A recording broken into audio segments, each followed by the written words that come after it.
Quand on songe combien il est naturel et avantageux pour l'homme d'identifier sa langue et la réalité, on devine quel degré de sophistication il lui a fallu atteindre pour les dissocier et faire de chacune un objet d'étude. Ceci est une citation du livre d'André Martinet, Éléments de linguistique générale. Le documentaire que vous allez voir s'appelle Critique de la séparation. Il a été écrit et réalisé par Guy Debord. Les images sont d'André Mrugalski. Chantal Delattre a fait le montage.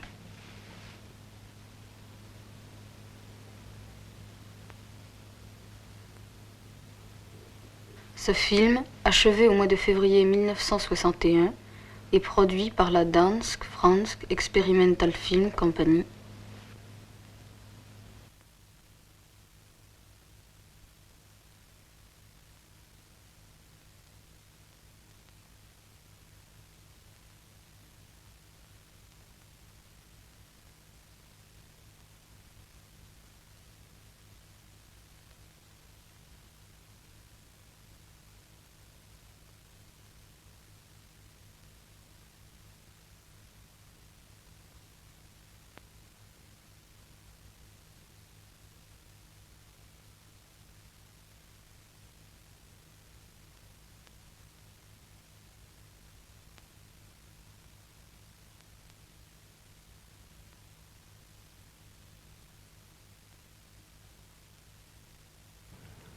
On ne sait que dire.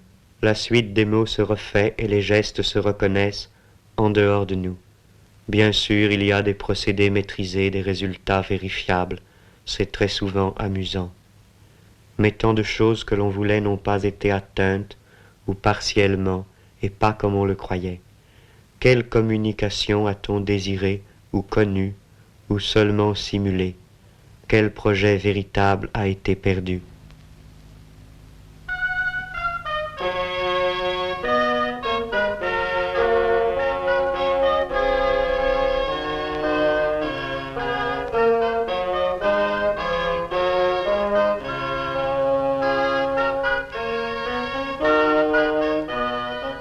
Le spectacle cinématographique a ses règles qui permettent d'aboutir à des produits satisfaisants. Cependant, la réalité dont il faut partir, c'est l'insatisfaction. La fonction du cinéma est de présenter une fausse cohérence isolée, dramatique ou documentaire, comme remplacement d'une communication et d'une activité absente. Pour démystifier le cinéma documentaire, il faut dissoudre ce que l'on appelle son sujet.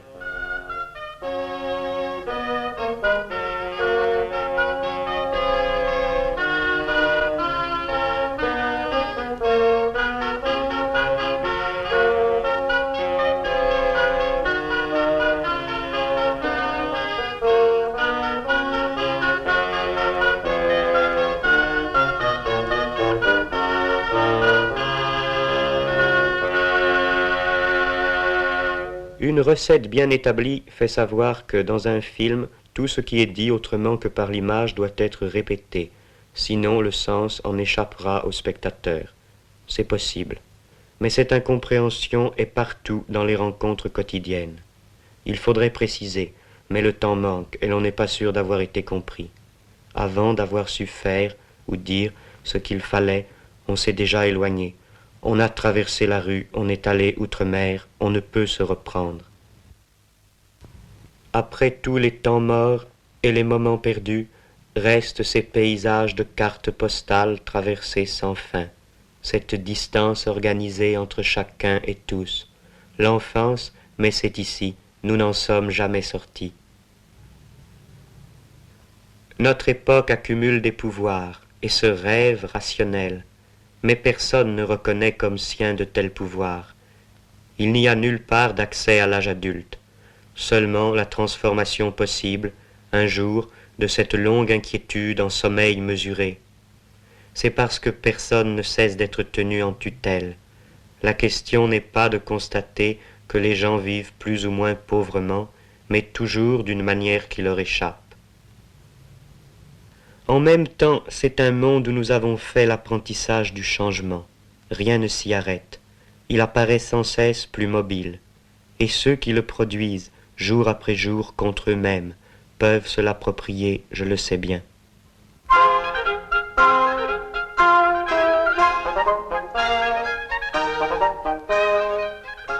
La seule aventure, disions-nous, c'est contester la totalité, dont le centre est cette façon de vivre, où nous pouvons faire l'essai mais non l'emploi de notre force.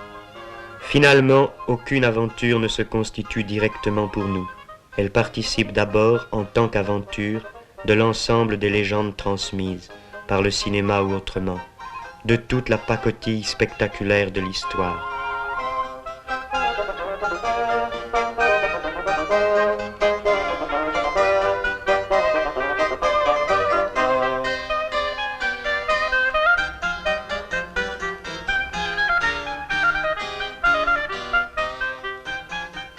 Avant la domination collective de l'environnement, il n'y a pas encore d'individus, mais des ombres hantant les choses qui leur sont anarchiquement données par d'autres.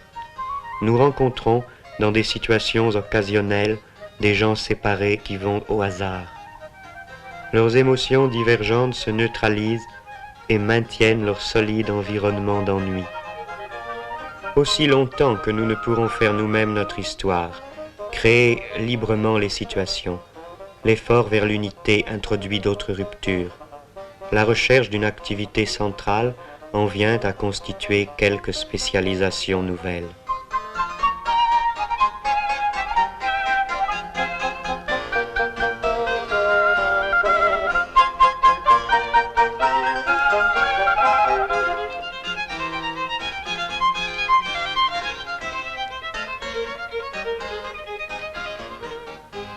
Et quelques rencontres seules furent comme des signaux venus d'une vie plus intense qui n'a pas été vraiment trouvée.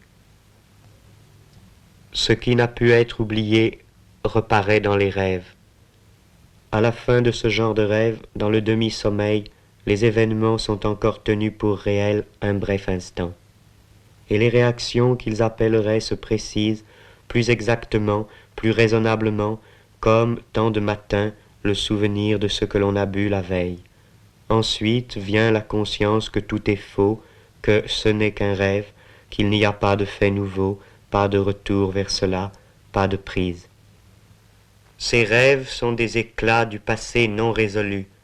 Ils éclairent unilatéralement des moments autrefois vécus dans la confusion et le doute. Ils font une publicité sans nuance pour ceux de nos besoins qui sont devenus sans réponse.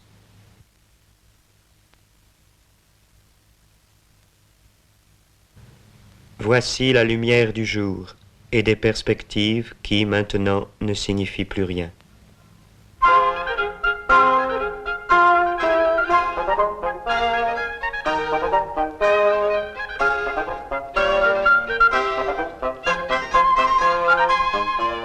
Les secteurs d'une ville sont à un certain niveau lisibles, mais le sens qu'ils ont eu pour nous, personnellement, est intransmissible, comme toute cette clandestinité de la vie privée, sur laquelle on ne possède jamais que des documents dérisoires.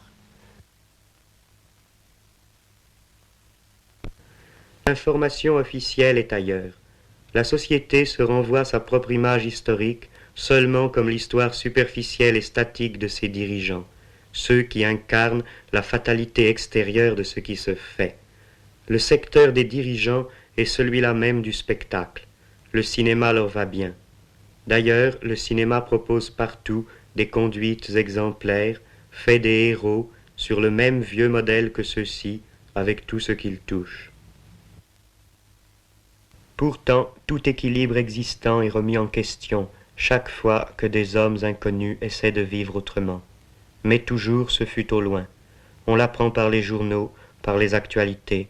On reste à l'extérieur de ceci, comme devant un spectacle de plus. Nous en sommes séparés par notre propre non-intervention. C'est assez décevant quant à nous-mêmes. À quel moment le choix a-t-il tardé? Quand l'occasion a-t-elle été manquée? Nous n'avons pas trouvé les armes qu'il fallait, nous avons laissé faire.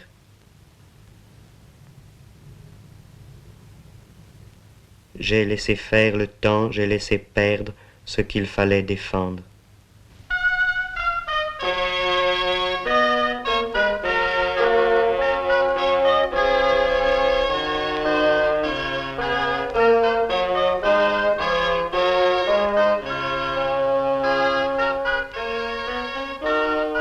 Cette critique générale de la séparation contient évidemment et recouvre quelques données particulières de la mémoire, une peine moins reconnue, la conscience d'une indignité moins explicable. De quelle séparation précise s'agissait-il? Comme nous avons vécu vite, c'est à ce point de notre histoire irréfléchie que je nous revois.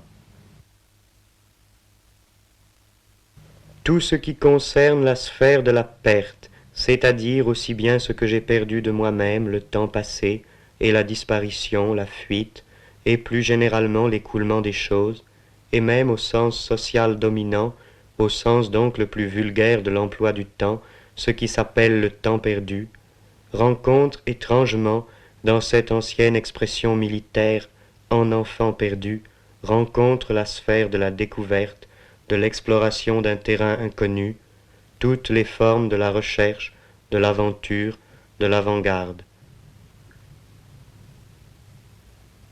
C'est à ce carrefour que nous nous sommes trouvés et perdus. Tout ceci, il faut en convenir, n'est pas clair. C'est un monologue d'ivrogne, tout à fait classique, avec ses allusions incompréhensibles et son débit fatigant, avec ses phrases vaines qui n'attendent pas de réponse et ses explications sentencieuses et ses silences.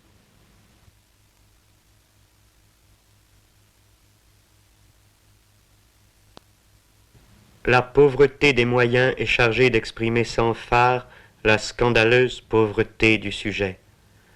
Généralement, les événements qui arrivent dans l'existence individuelle telle qu'elle est organisée, ceux qui nous concernent réellement et exigent notre adhésion, sont précisément ceux qui ne méritent rien de plus que de nous trouver spectateurs distants et ennuyés, indifférents. Au contraire, la situation qui est vue à travers une transposition artistique quelconque est assez souvent ce qui attire, ce qui mériterait que l'on devînt acteur, participant. Voilà un paradoxe à renverser, à remettre sur ses pieds. C'est cela qu'il faut réaliser dans les actes, et ce spectacle du passé fragmentaire et filtré, idiot, plein de bruit et de fureur, il n'est pas question de le transmettre maintenant, de le rendre, comme on dit, dans un autre spectacle ordonné, qui jouerait le jeu de la compréhension réglée et de la participation. Non. Toute expression artistique cohérente exprime déjà la cohérence du passé, la passivité. Il convient de détruire la mémoire dans l'art, de ruiner les conventions de sa communication, de démoraliser ses amateurs. Quel travail! Comme dans la vision brouillée de l'alcool, la mémoire et le langage du film se défont ensemble. À l'extrême, la subjectivité malheureuse se renverse en une certaine sorte d'objectivité, un document sur les conditions de la non-communication.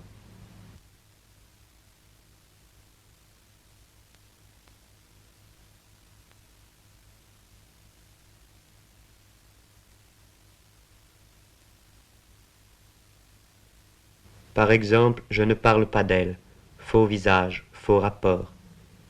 Un personnage réel est séparé de qui l'interprète, ne serait-ce que par le temps passé entre l'événement et son évocation, par une distance qui grandira toujours, qui grandit en ce moment.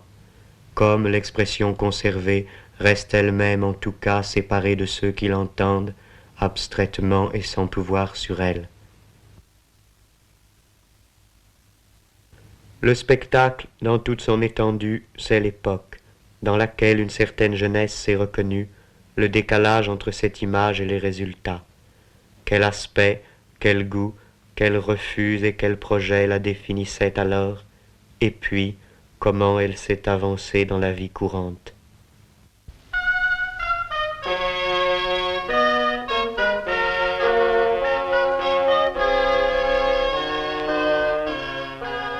On n'a rien inventé, on s'adapte avec quelques nuances dans le réseau des parcours possibles. On s'habitue, semble-t-il.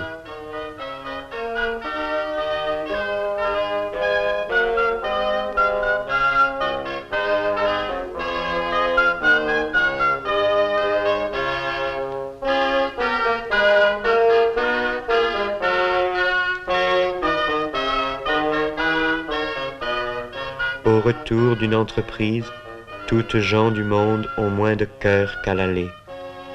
Beaux enfants, l'aventure est morte.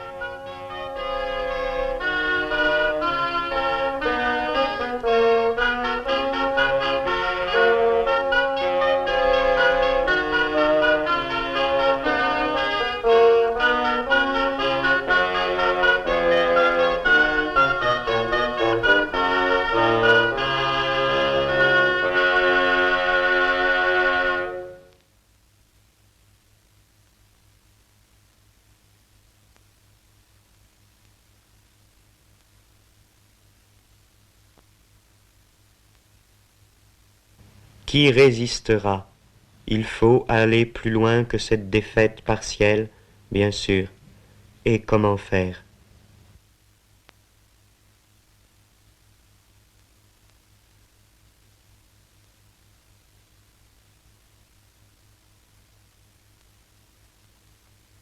C'est un film qui s'interrompt mais ne s'achève pas. Toutes les conclusions sont encore à tirer, les calculs à refaire. Le problème continue d'être posé, son énoncé se complique, il faut recourir à d'autres moyens. Ce message informel, de même qu'il n'avait pas de raison profonde de commencer, de même n'en a pas de finir. Je commence à peine à vous faire comprendre que je ne veux pas jouer ce jeu-là.